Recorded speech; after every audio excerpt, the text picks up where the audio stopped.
യാക്കോബായ സുറിയാനി സഭയ്ക്ക് പൊതുനിയോഗവുമായി മലങ്കര മെത്രാപ്പൊലീത്ത ജോസഫ് മോർ ഗ്രിഗോറിയോസ് ഇന്ന് ശ്രേഷ്ഠ കത്തോലിക്ക ബാവയായി അഭിഷിക്തനാകും.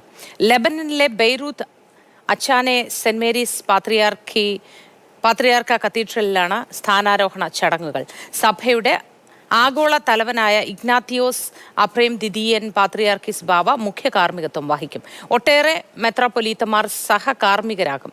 കേരളത്തിൽ നിന്ന് സഭാ പ്രതിനിധികളെ കൂടാതെ നിയുക്ത ശ്രേഷ്ഠ ബാവയുടെ കുടുംബാംഗങ്ങളും വിശ്വാസികളും അടക്കം 500ഓളം പേർ പങ്കെടുക്കും.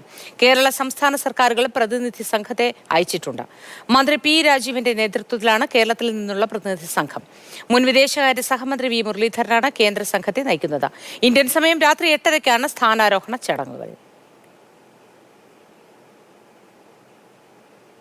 പരിശുദ്ധ പാത്രിയർക്കീസ് ബാവായും സുറിയാനി സഭയിലെ എല്ലാ മെത്രാപ്പൊലീത്തമാരും ഇതിൽ സംബന്ധിക്കുന്നതോടൊപ്പം തന്നെ എല്ലാ ക്രൈസ്തവ സഭകളുടെയും തലവന്മാരോ അവരുടെ പ്രതിനിധികളോ ഈ വാഴ്ചയിൽ സംബന്ധിക്കുന്നുവെന്നുള്ളത് വളരെ ശ്രദ്ധേയമാണ്.